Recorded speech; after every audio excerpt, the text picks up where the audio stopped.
안녕하십니까. 브레인 트레이너 과정을 진행하고 있는 김대영입니다. 네, 두뇌훈련 지도법 오늘 네 번째 시간입니다.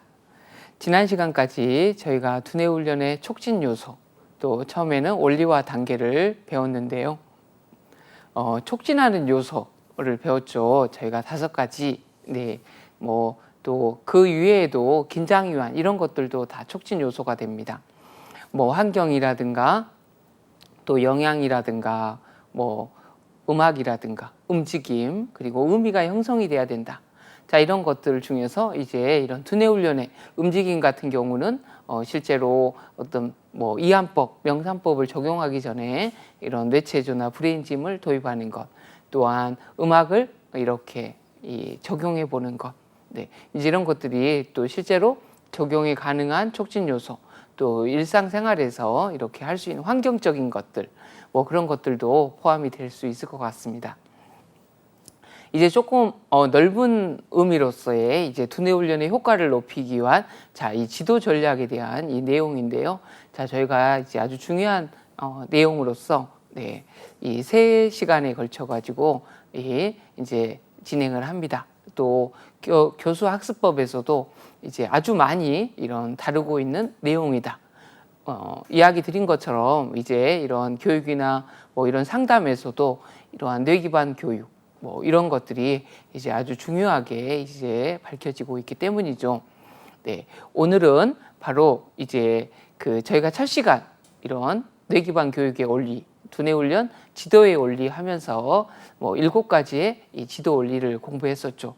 그 중에서 이제 2번째 이 다양성의 원리다 하면서 무슨 이야기 드렸을까요?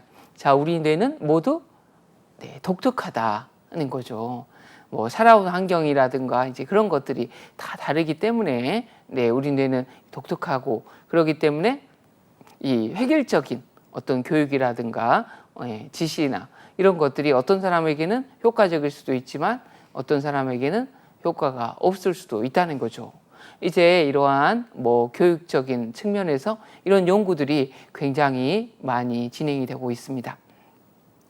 그래서 이런 우리 브레인 트레이너의 아주 필수적인 요소로 두뇌훈련을 지도할 때 바로 이 다양성을 고려하는 것 아주 중요하다고 할 수 있겠습니다. 바로 이런 다양성에 대해서 또 많은 연구자들이 이야기를 했습니다. 바로 이제 학습자의 이런 다양성을 고려하는 이런 전략을 이렇게 이해할 수 있어야 될 것 같고요. 오늘은 저희가 이제 대표적으로 크게는 3가지, 또 세분화돼서 이제 4가지라고 할 수가 있는데, 이제 바로 요즘에 이제 지능과 연결해 가지고 예전에는 이 IQ만 이제 중요하다고 했다가 이제는 이런 교육이나 이 중에서도 바로 이 다양성을 고려하는 것들, 바로 이 대표적으로 이 다중지능. 저희가 이 두뇌 특성 평가법 할 때 바로 이 지능만을 보는 게 아니라 이 다중지능을 보는 거 중요하다고 이야기 드렸죠. 좀 더 이제 세부적으로 바로 이 다중지능에 대한 이 내용을 공부해 보도록 하겠습니다. 그리고 또 이런 공부를 할 때 이 학습 양식이 이렇게 달라집니다. 그래서 콜브의 어떤 학습 양식을 확인해 보도록 하겠습니다. 그리고 우리 뇌의 이제 아주 대표적인 기능이 바로 저희가 감각과 운동이다 이렇게 이야기 드렸죠. 그래서 우리가 대뇌 피질에서 이 중심구를 기반으로 해서 앞쪽은 운동, 그리고 중심구를 기반으로 해서 뒤쪽은 주로 감각 영역이 이렇게 존재한다는 것 여러 번 강조드렸습니다. 그래서 여러 가지 우리가 감각, 이 지각을 배우면서 우리 대표적으로 오감에 대해서 배웠죠. 시각, 청각, 촉각, 후각, 미각. 그리고 이러한 또 운동까지 포함해서 이게 아주 중요한 우리의 뇌 메커니즘이라고 이야기를 드렸습니다. 바로 이 메커니즘과 연결되어서 어떤 사람마다의 이 학습의 양식이 또 아주 특징 지어지는 게 이제 중요하고, 아주 이거는 이 전통적으로 교육학에서 많이 배우는 내용이다 이렇게 확인할 수가 있겠습니다. 특히 이제 계속 우리가 몇 번 이야기를 드렸죠. 바로 우리의 시각이 뇌내에서 가장 주된 감각이다. 그래서 우리가 이 학습을 할 때 어떤 사람은 이게 봄으로써 공부하는 유형이 있습니다. 네, 우리 지금 공부하시는 분들 중에서도 이 각 과정에서 자, 나는 어떤 학습 양식을 가지고 있는지 또 확인을 해보시면 좋을 것 같습니다. 그래서 이 대표적으로 봄으로써 공부하는 유형, 이런 유형이 자, 시각적 학습 양식 유형이라고 할 수가 있고요. 또 우리 사회적인 소통에 의해서 아주 중요한 거, 이 청각이 되겠죠. 바로 이 청각형, 이 들음으로써 공부하는 유형이 또 대표적인 학습 양식의 유형이 있습니다. 또 세 번째는 자, 몸을 움직이면서 할 때 훨씬 공부가 어떤 학습이 잘 되는 유형. 그래서 운동 감각형 학습 양식, 이런 세 가지가 있고, 이거하고 더불어서 이제 우리가 뇌가 우리 양방구로 구성이 되어 있죠. 이 자뇌와 우뇌, 바로 이런 자뇌의 특징, 우뇌의 학습 양식의 특징까지 덧붙여 가지고 한번 공부를 해보도록 하겠습니다. 자, 이제 첫 번째 우리 다중지능 이론이죠. 우리 지난번에도 한번 이야기 드렸지만, 이 방송, 특히 EBS에서 그런 몇 년 전에 그 아이의 사생활이라고 해서 바로 이 다중지능 편이 있으니까, 이 유튜브나 그런 거에 찾아보시면 그 영상을 보실 수가 있습니다. 이 좋은 직업을 갖고 있는데도 불구하고 자신의 생활에 만족하지 못하고, 그리고 그 직업을 이제 그만두려고 하는 사람들을 봤더니 바로 이 다중지능, 자신의 다중지능과 연계된 이런 지능과 관련된 직업을 갖고 있지 않았던 거죠. 근데 자기 직업에 이 만족하는 사람들은 바로 이 자신의 강점 지능에 해당하는 이러한 직업을 갖고 있었습니다. 우리 수강하신 분들은 자신의 어떤 다중지능의 강점 지능을 알고 계시는지요? 아마 그런 구글이나 검색해 보면 이런 간이로 간단하게 다중지능을 검색하는 이런 질문지들이 있으니까 또 그런 것들을 간단하게 해보셔도 좋을 것 같습니다. 바로 어떤 학습자의 이런 다양성에 대한 측면, 바로 이제 많은 연구들이 교육학자들이 진행을 하면서 자, 모든 인간의 뇌가 서로 다르다는 것을 인식을 했죠.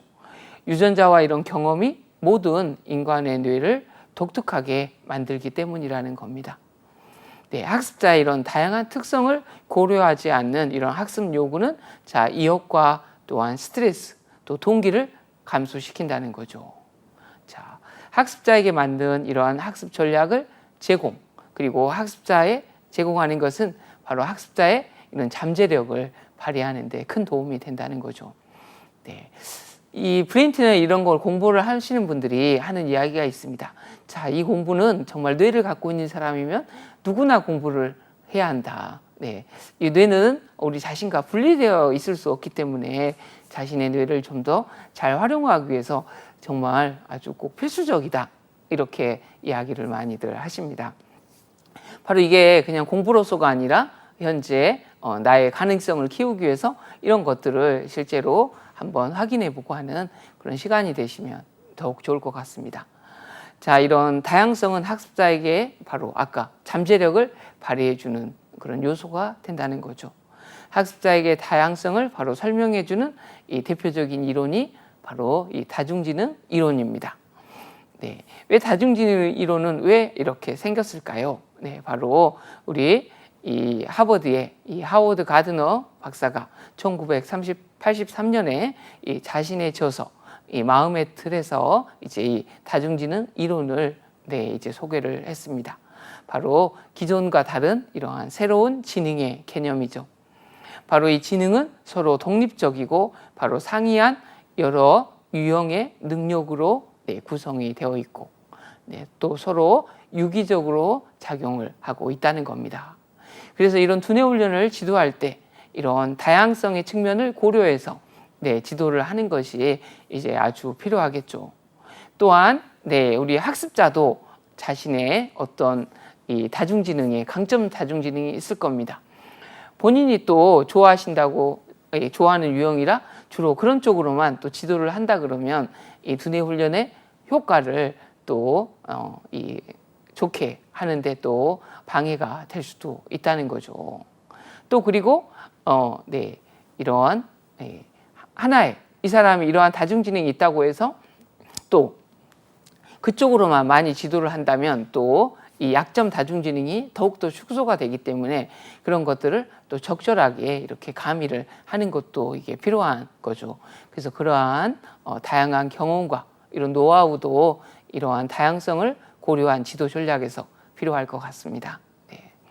바로 이러한 다중지능 이론은 바로 기존의 이런 지능의 바로 개념에 대한 바로 비판에서부터 출발을 한 거죠.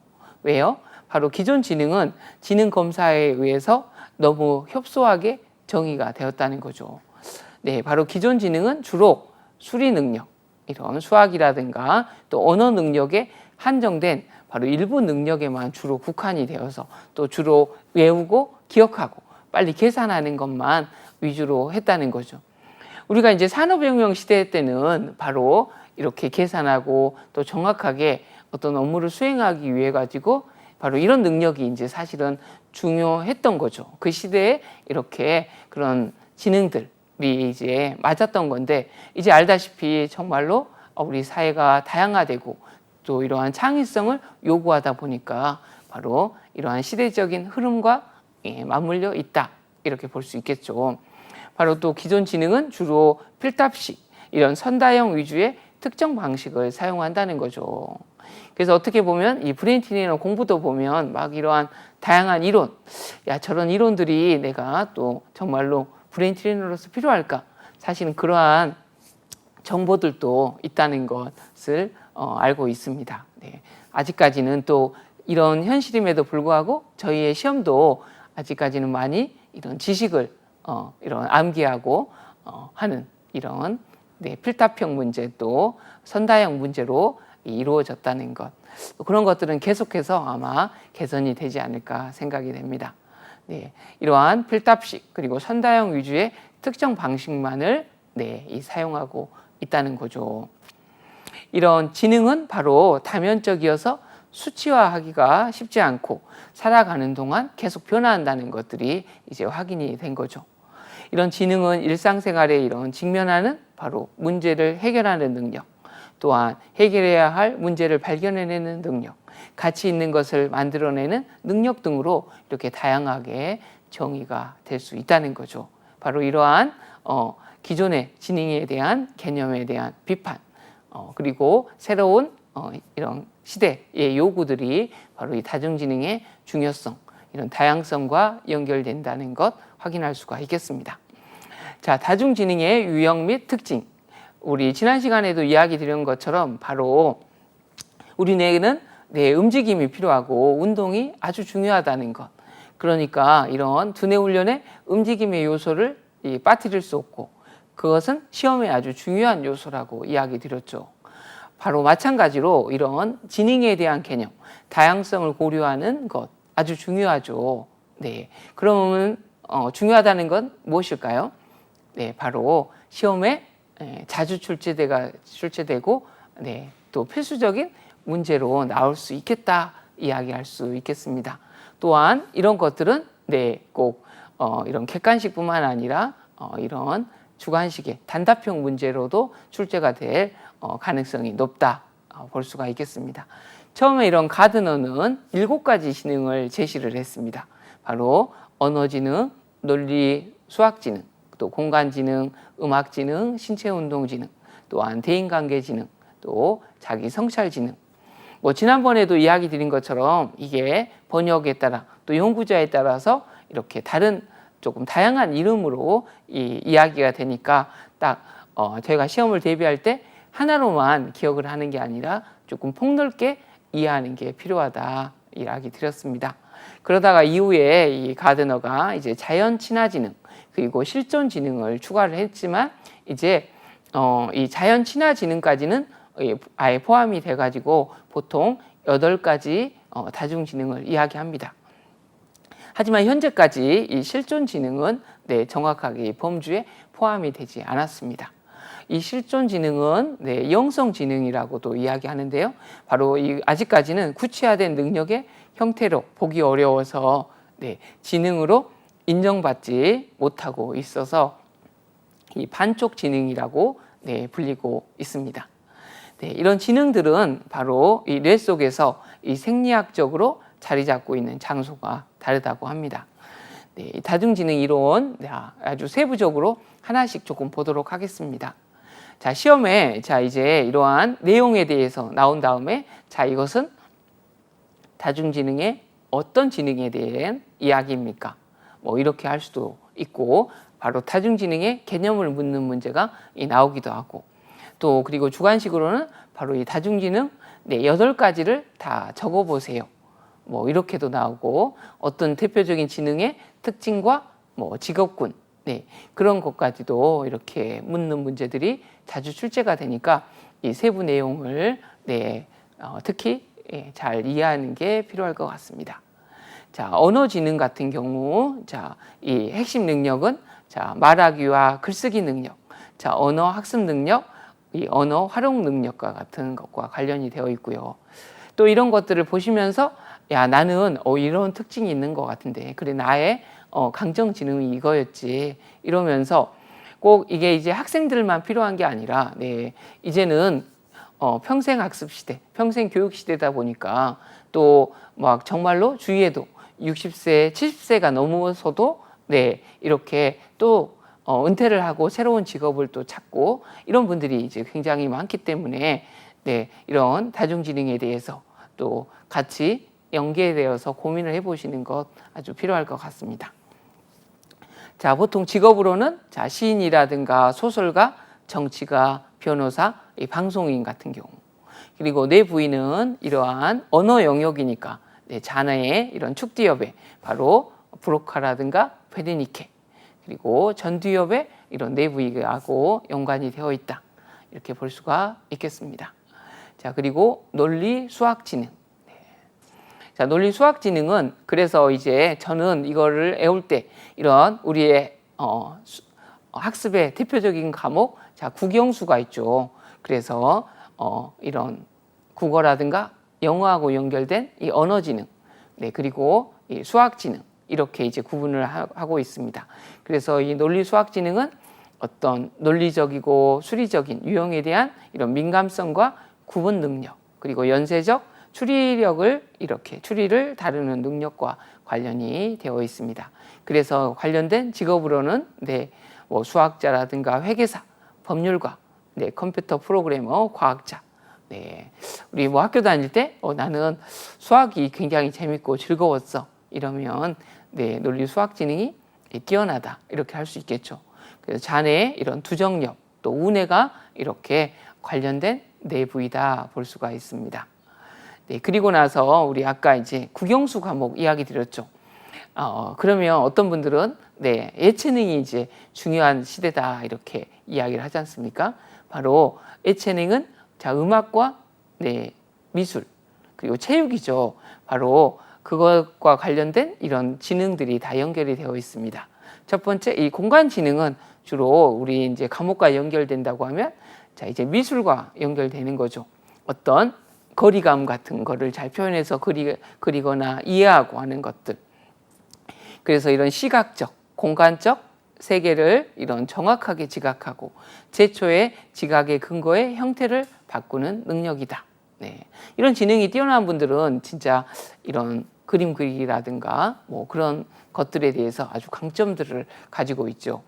건축가라든가 조각가, 바둑기사, 그래픽 아티스트, 가이드, 발명가들이 이제 대표적인 직업이라고 할 수가 있습니다. 또 이게 대표적인 직업이지만 요즘은 그 직업에서도 또 다양한 이러한 능력이 있죠. 막 뭐 의사만 해도 외과 의사, 내과 의사, 여러 가지 상담을 하는 사람, 뭐 이러다 보니까 이게 단편적으로 보기보다는 조금 폭넓게 이해를 하시면 좋을 것 같습니다. 또 운의 후디업과 연결이 되어 있다.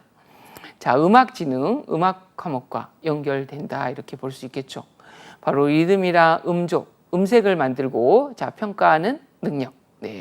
우리 또 가수, 연주가, 작곡가, 음악 비평가들이 이에 포함될 것 같습니다. 자, 운의 어떤 측디업과 연결이 되어 있다 볼 수가 있겠습니다. 또 예체능에서 이제 우리 체육, 신체 운동 지능. 자, 막 뭐 학교 다닐 때, 막 해가 질 때까지 친구들하고 운동장에서 놀았던 기억. 그게 한두 번이 아니라 난 그게 너무 좋았다. 아마 이런 신체 운동 지능이 뛰어나셨을 것 같습니다. 이런 핵심 능력은 자기 몸의 이런 움직임을 통제하고 사물을 능숙하게 이런 다루는 능력 등. 그래서 직업으로는 무용가라든가 배우, 운동선수, 어떤 물리치료사 등이 해당이 되죠. 뇌 부위는 바로 이 운동과 관련된 손의, 기저의, 운동피질의 이런 부위와 연관이 있겠습니다. 대인관계 지능, 그리고 이제 세 가지, 자기 성찰 지능, 자연 친화 지능. 이게 이제 우리 5가지를 구분했었죠. 먼저 이제 이 대인관계 지능 전에 이 자기 성찰 지능. 우리 그 아까 아이의 사생활 EBS에서 이 자기 직업에 이 만족하는 사람들을 봤더니 이 강점 지능 3가지에 이제 관련된 직업을 갖고 있었는데 이 공통점으로 갖고 있는 지능이 바로 이 자기 성찰 지능. 바로 자기 이해 지능이라고 하죠. 바로 자기가 어떤 강점이 있는지. 야, 나는 이 자기 이해 지능이 있어야 나는 운동을 좋아하는구나. 나는 어떤 뭐 공부가 좋구나. 나는 뭐 음악을 좋아하는구나. 하다 보면 내가 어떤 직업을 가져야 되는지 잘 이해하게 된다는 거죠. 그래서 이 지능도 다 중요하지만 또 이 자기 이해 지능, 자기 성찰 지능이 중요한 것이 이렇게 확인이 되었습니다. 자, 이제 먼저 그리고 자기를 이해하고 또 우리가 현재는 이 사회적인 내, 다른 사람과 이렇게 소통하면서 사는 것. 그런 인재를 이제 소셜 인재라고 해서 이제 S형 인재가 현재 아주 중요하다 이렇게 하죠. 바로 이 대인관계 지능, 바로 타인의 기분, 기질, 욕망을 구분하고 적절하게 대응하는 능력이다 이렇게 볼 수 있겠습니다. 교사라든가 정치인, 이런 심리치료사, 영업사원, 종교 지도자들이 여기에 해당되는 건 이해할 수가 있겠습니다. 또 전두엽이라든가 축두엽, 변형계의 뇌 부위와 연결되어 있고, 자, 아까 이제 아주 중요한 자기 이해 지능, 자기 성찰 지능, 바로 자신의 이런 장점, 단점을 수용하고 인정하는 능력, 자신의 이런 강점에 충실하고 바로 자신의 정서를 구분하는 능력, 성직자라든가 정신 분석학자, 작가, 예술가, 상담가들이 해당이 됩니다. 전두엽이나 두정엽, 변형계의 이러한 뇌 부위를 활용하고요. 그리고 이제 마지막 아까 추가되었던 8번째 지능, 바로 우리 자연 친화 등. 아마 길거리를 가다가 막 개가 있거나 고양이가 있으면 막 지나가지 못하고 나무 개인데도 한번 이렇게 너무 예쁘다 이렇게 쓰다듬어 주시는 분들 아마 있으실 겁니다. 바로 이 자연 친화 지능, 동물이라든가 자연에 대해서 아주 이제 어떤 특별한 민감성을 갖고 있는 거죠. 자, 식물, 광물, 이런 동물을 분류하고 문화적 산물이나 인공물을 인식하는 능력. 동물학자나 식물학자, 조경사, 수의사, 지질학자.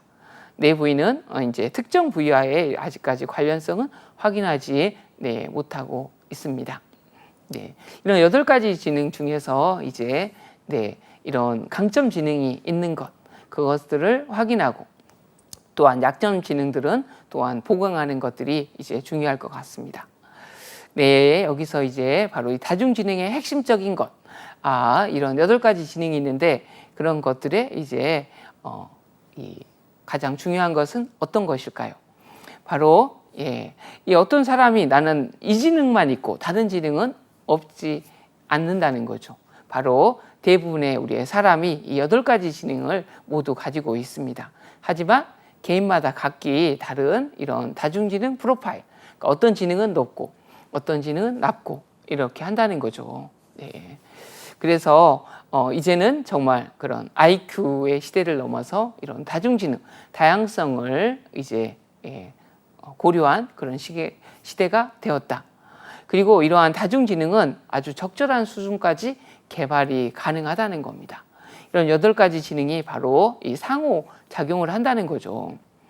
그리고 이런 검사들은 단지 점수를 파악해서 야, 나는 이것만 뛰어나고 이것만 낮다. 이게 아니라 이제 그 점수보다는 그거를 좀 내면적으로 이해해서 어떤 적절하게 자기에 맞게 최적화하는 게 아주 중요하다고 할 수 있겠습니다. 이 다중지능은 바로 상호작용하기 때문에 하나의 지능만 집중 개발하는 것은 바람직하지 않다는 거죠. 그래서 시험 문제에 이 다중지능은 각각 작용한다가 아니라 바로 상호작용한다. 그래서 이런 배경을 이해하시는 게 이 시험 문제를 푸는데 아주 도움이 됩니다. 이 시험이 단지 뭐 이런 단편적인 지식을 묻는 것도 있지만 이런 배경, 그런 전반적인 이해를 위주로 하는 또 문제들도 많이 출제가 되고 있습니다. 그래서 내가 저거 다 못 외우고 있는데 이래도 긴장하지 마시고, 중요한 것은 이제 필기 같은 경우는 외워서 푸는 것보다 그 5가지 중에서 이해해서 이렇게 푸는 문제들이 굉장히 많다는 것. 그게 이제 실제로 브레인 트레이너에게 요구하는 그런 지식들을 이해하고 있는지가 중요하다는 거죠. 그래서 예전처럼 막 이거는 이거 이제 그런 것보다는 이제 시험의 흐름이 이런 전반적인 이해를 요구하는 게 많다는 것. 그래서 이런 수업들을 쭉 편안하게 들으시는 자체가 시험에 도움이 많이 된다는 것. 좀 도움이 되시나요? 네. 그리고 바로 이 하나의 지능이 다른 지능의 상이라든가 하위 지능으로 기능하지 않기 때문에 위계를 이렇게 세우지 말라고 이야기를 합니다. 이 사람마다 각 지능 영역 내에 이 하위 능력별 이 수준이 또 다르다는 거죠. 그래서 개인의 이 하위 능력 수준을 성찰하는 것도 아주 중요합니다. 그래서 각각의 이런 강점 지능이 있기 때문에 야 너는 뭐 그것도 못하냐 이렇게 하는 게 아니라 야 너는 어떤 지능이 뛰어나고 있구나, 이쪽이 장점이 있는데, 그래서 이제 이런 부모님이나 또 어떤 교수자가 이런 다중지능을 알고 그래서 그런 강점 지능을 살려주는 것. 이제는 공부만 잘해서 진짜 성공하는 시대가 지났지 않습니까? 근데 기존에 아직까지 학교 시스템은 이 공부에 너무 좌지우지 돼가지고 이 공부를 막 못하면 마치 이제 세상에 낙오자가 된 것처럼 막 하는데, 이제 우리 브레인 트레이너가 이런 다양성의 중요성을 알고 그 사람의 강점, 야 너는 이런 강점이 있구나, 이렇게 해준다 그러면 그 사람의 인생에 어떤 새로운 빛, 새로운 척도, 새로운 가능성을 열어주는 아주 중요한 그러한 이 역할이 될 거라고 생각이 됩니다. 그래서 이러한 역할들 바로 이 또 하위 능력 수준도 성찰하고, 그래서 개인의 독특한 능력을 발휘할 수 있는 기회를 알려줄 수가 있다는 거죠. 그리고 각 지능의 이러한 상호작용을 촉진할 수 있는 기회를 제공해 주는 것도 필요합니다. 자, 그래서 이런 다중지능을 교수학습에 이렇게 활용한 사례를 한번 보도록 하겠습니다. 자, 이런 핵심 개념을 강화할 수가 있는데요. 다중지능을 활용해서 가르치고자 하는 이런 개념들을 강화할 수도 있습니다. 이 개념에 숙달되려면 바로 다양한 방법으로 노출하면 훨씬 도움이 되겠죠. 저희가 이런 두뇌 훈련법에서 뭔가 기억을 촉진하는 다양한 방법들, 그런 것과도 연계가 될 수 있겠습니다. 자, 예를 들어서 알파벳을 가르친다고 할 때 우리가 다중지능을 어떻게 활용해야 되는지 보도록 하겠습니다. 바로 우리 점토로 알파벳 모양을 만들어 보는 것. 자, 이거는 공간 지능을 활용하는 것.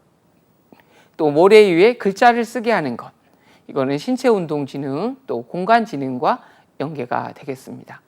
또 그리고 협동 학습을 하게 하면 여러 명이 같이 대인관계 지능을 활용하게 되고, 또 모음이 5개, 자음이 21개, 이런 것들을 구분해서 알려준다면 논리 수학 지능.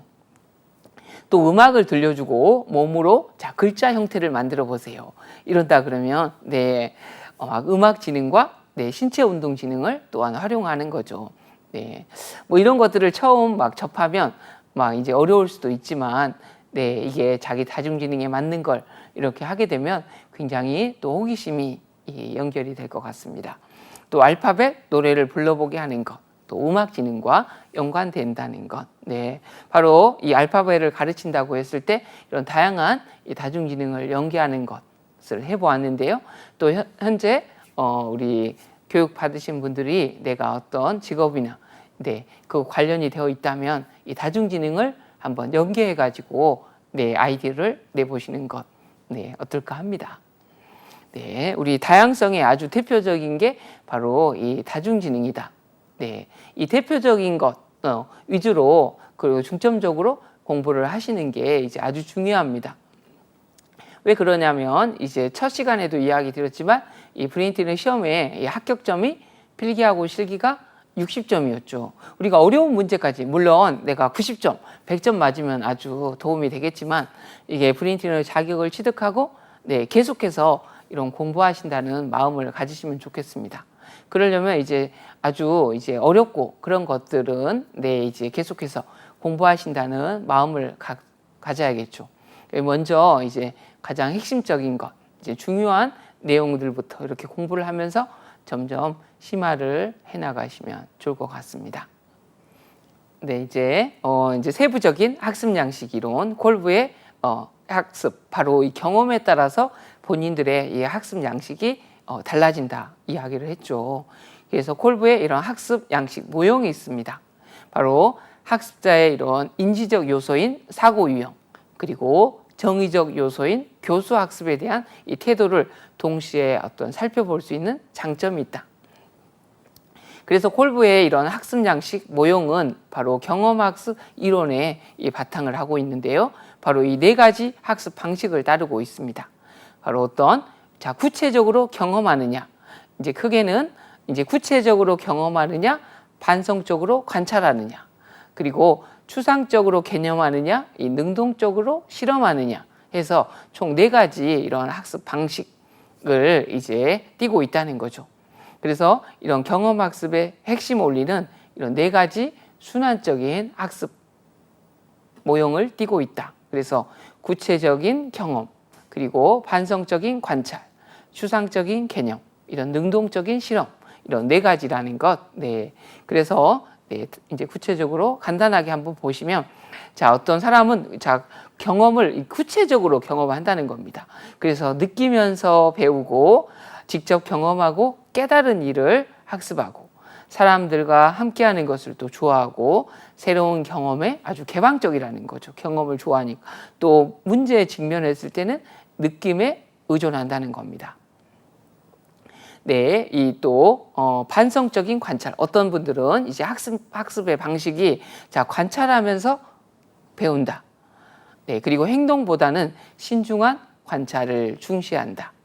그리고 인내심이 강하며 이런 신중한 판단력을 갖고 있다는 겁니다. 네, 그리고 자신의 사고나 느낌을 중시하고 세심한 관찰을 통해 의미를 도출하는 능력. 네, 어떻게 조금 관련이 있는 게 보이시나요? 또 어떤 분들은 추상적인 개념. 네, 그러니까 실제 행하면서 배우는 유형. 문제 해결을 위해 직접 실험을 시도해보고 또 문제 해결 결론을 도출하고 기술적 과제를 좋아한다고 합니다. 또 실행을 통해 주변을 변화시키고자 하는 그런 학습 방식을 띠고 있습니다. 네 번째는 이런 능동적인 실험. 네, 바로 생각하면서 배우고 논리적인 사고, 추상적인 생각, 개념을 중시하고 그리고 체계적인 계획을 수립합니다. 느낌보다는 이런 지적인 판단을 중시하고 사회성이 그래서 조금 부족한 유형이라고 합니다. 바로 이 학습 방식에 따라서 이제 네 가지의 이 학습 양식이 정해지게 됩니다. 바로 아까 이제 이 네 가지 구체적 경험이냐, 또 반성적 관찰이냐, 또 추상적 개념이냐, 능동적 실험이냐 이렇게 이야기를 드렸죠. 그 중에서 구체적인 경험과 이런 반성적인 관찰을 선호하는 유형, 확산적 학습 양식, 그리고 추상적인 개념과 바로 이 반성적인 관찰을 선호하는 동화적인 학습 양식. 용어가 이제 조금 어렵기 때문에 이런 게 있구나 이런 차원에서 이해를 하시면 좋을 것 같습니다. 또 추상적인 개념과 능동적인 실험을 선호하는 이 수렴적인 학습 양식, 또 구체적인 경험과 능동적인 실험을 선호하는 이런 조절적인 학습 양식. 네. 다음에 이 그림을 보시면 바로 이렇게 확산적 학습 양식은 구체적인 경험과 반성적인 관찰. 네. 동화적인 학습 양식은 반성적인 관찰과 추상적인 개념.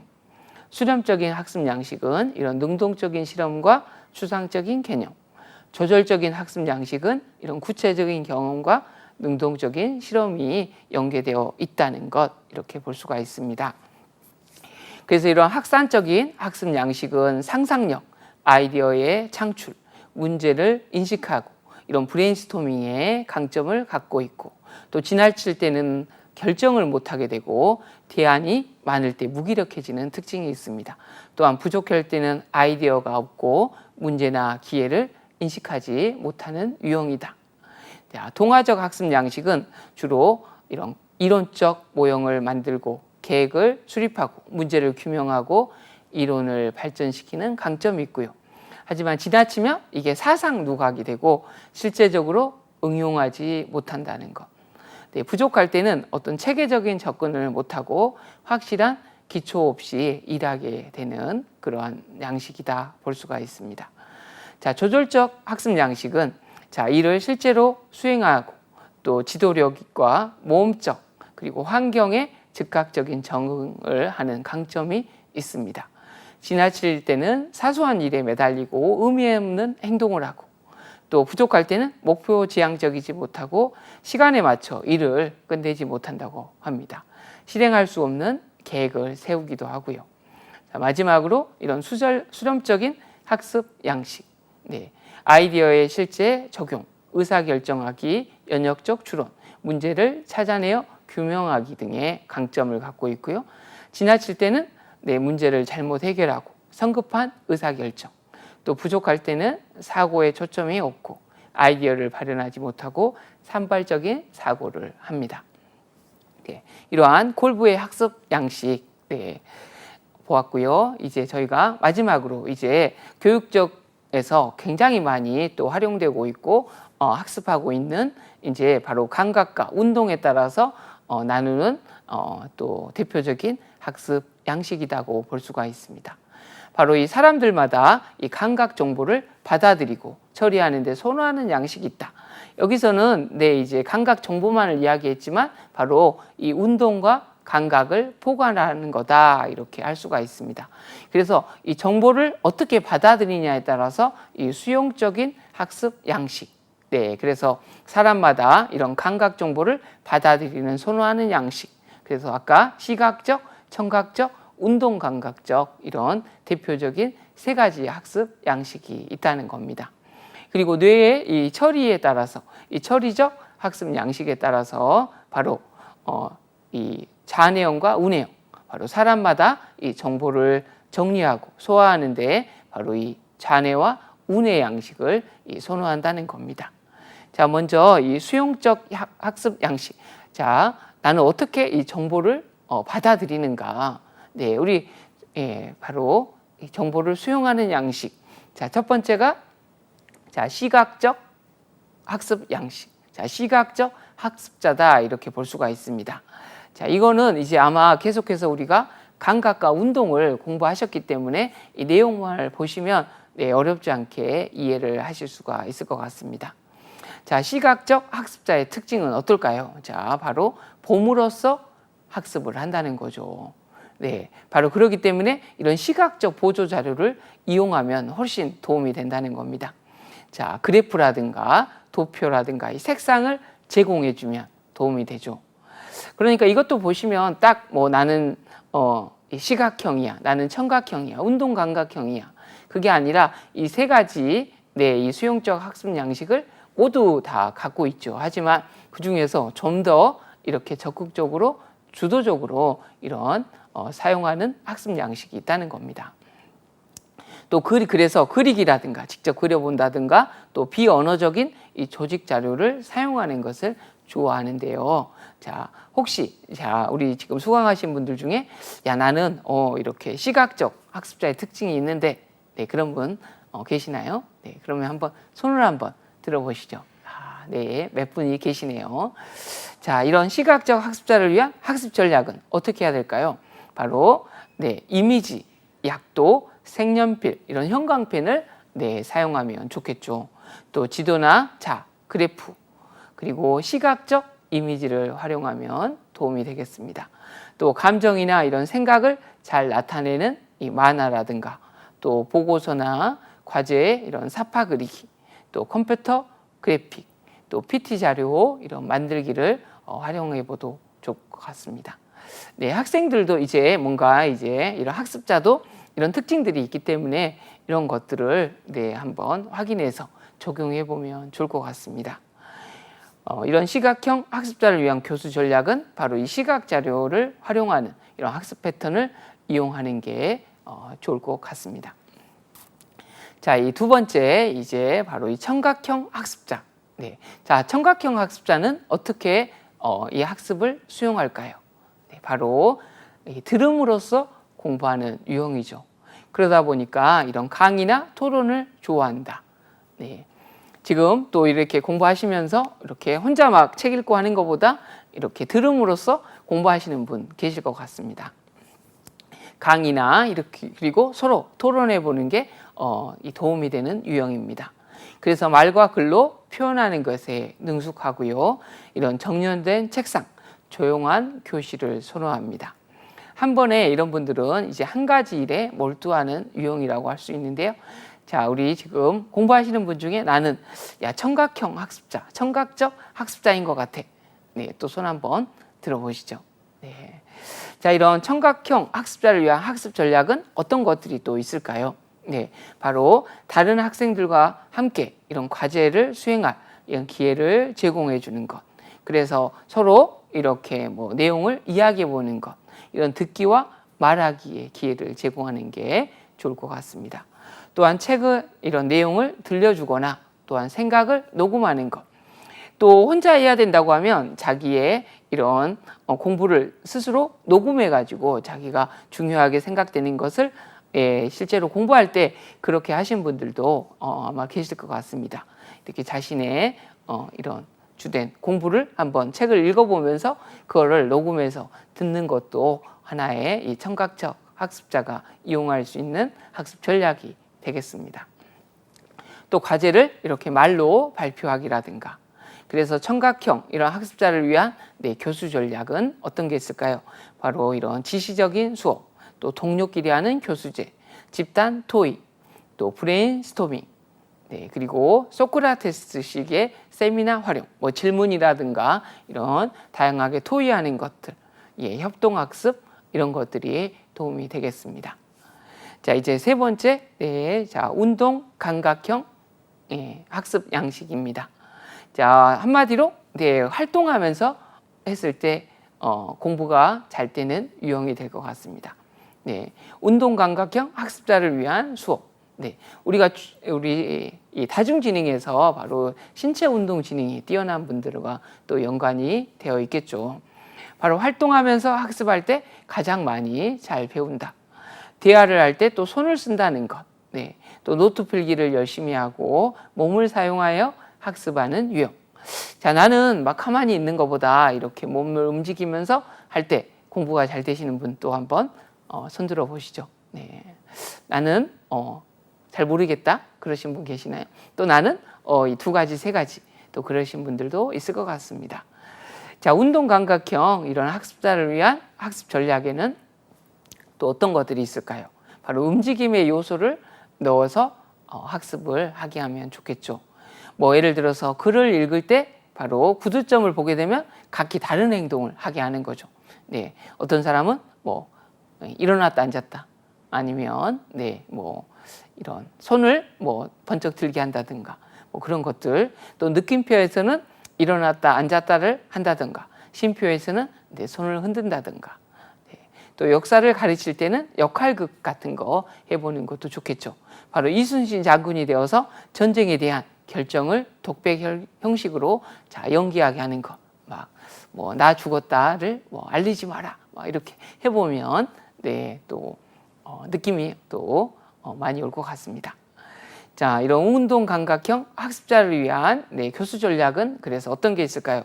바로 움직일 수 있는 기회를 제공해야 된다는 거죠.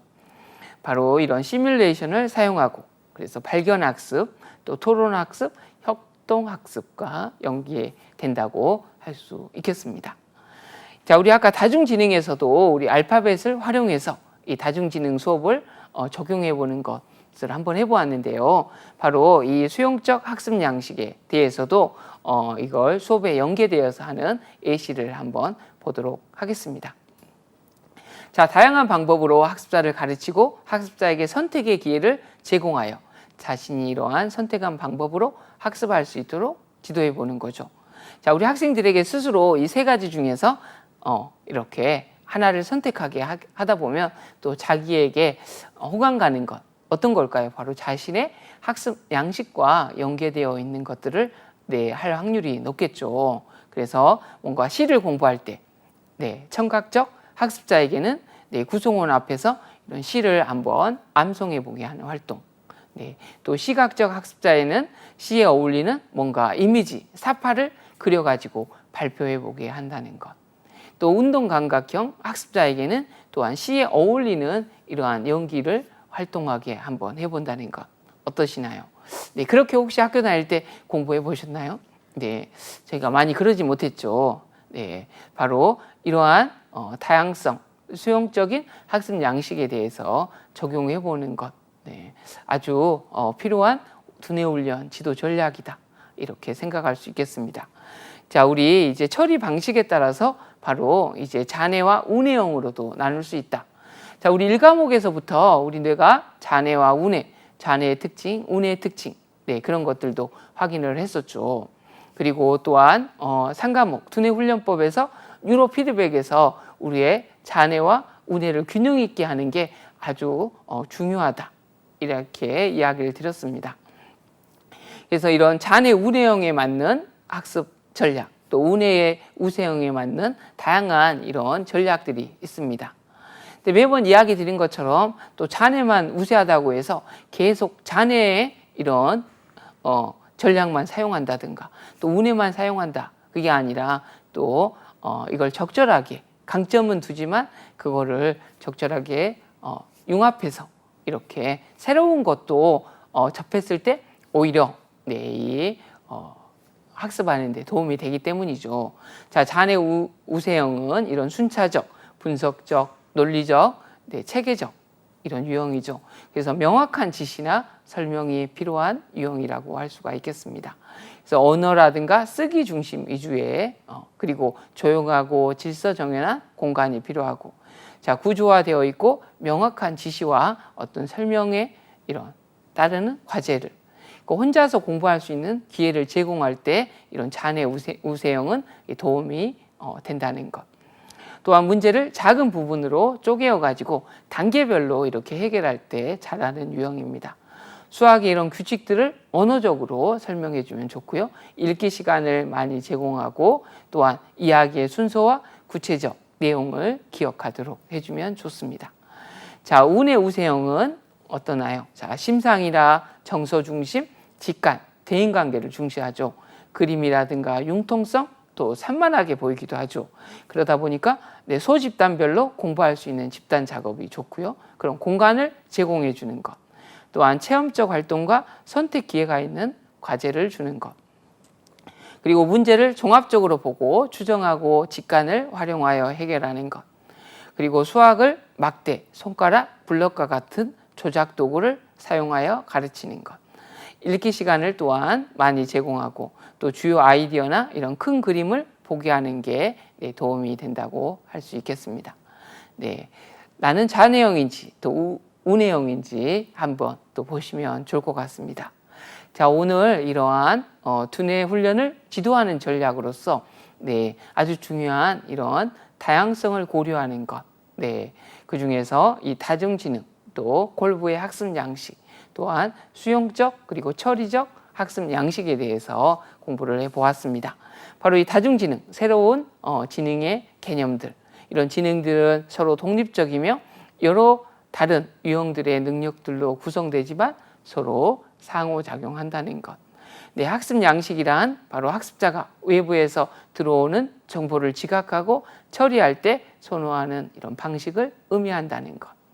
이런 수용적 학습 양식은 시각적, 청각적, 운동 감각적 학습 양식이 있고, 이 처리하는 방식에 따라서는 잔해형과 운해형이 있다는 것 확인을 했습니다. 자, 적중 예상 문제 한번 보도록 하겠습니다. 자, 다음의 내용에서 박 트레이너가 활용하는 지능 이론은 무엇일까요? 지문이 길죠. 자, 박 트레이너는 지난 연수 교육에서 학습자가 최소한 한 가지 이상의 우세한 지능 영역이 있으므로 학습자에게 약한 영역을 지도할 때 그에게 상대적으로 우세한 지능의 영역을 활용할 수 있도록 교수학습 활동을 다양화하는 것이 보다 효율적이라는 점을 시사하는 이론을 접했다고 합니다. 벌써 딱 이만큼 하시면 아시는 분도 계실 것 같습니다. 자, 박 트레이너는 그때 대중가요를 좋아하고 음악을 잘하지만 글짓기를 싫어하는 순영이가 이렇게 떠올랐습니다. 순영이를 위해서 자, 좋아하는 노래의 가사를 창의적으로 자, 바꾸어 보게 하고 작은 음악회를 개최할 수 있도록 안내하는 교수학습 활동을 구성했습니다. 자, 이것은 어떤 지능 이론일까요? 다요인 이론, 일반 요인 이론, 삼원지능 이론, 다중지능 이론, 지능구조 이론. 자, 네, 다중지능 이론이었죠. 네. 자, 학습 양식을 자, 청각형, 시각형, 운동감각형으로 구분할 때 자, 시각형 학습자를 위한 교수 전략으로 적절한 것은 무엇일까요? 자, 보고서나 과제물을 사파하도록 그리도록 하는 것. 네, 이게 시각형이죠. 자, 책에 있는 중요한 구조를 큰 소리로 읽어보도록 하는 것. 네, 바로 청각형이겠죠. 책에 나오는 주요 인물들의 역할을 연기해보는 것. 자, 운동감각형. 자, 주요 농점들에 대해서 개인별, 집단별 토론을 하는 것. 네, 이런 것은 청각형도 되고 운동감각형도 될 것 같습니다. 특정 과제를 위해 사진을 찍거나 비디오를 녹화하는 것. 계속 움직여야 되죠. 네, 바로 운동감각형. 네, 이런 유형들이 되겠습니다. 자, 오늘 두뇌훈련 지도법 네 번째 두뇌훈련 지도전략 첫 시간이었는데요. 자, 다음 시간에도 두뇌훈련의 지도전략 두 번째 시간으로 인사를 드리겠습니다. 자, 오늘도 수고 많으셨습니다. 감사합니다.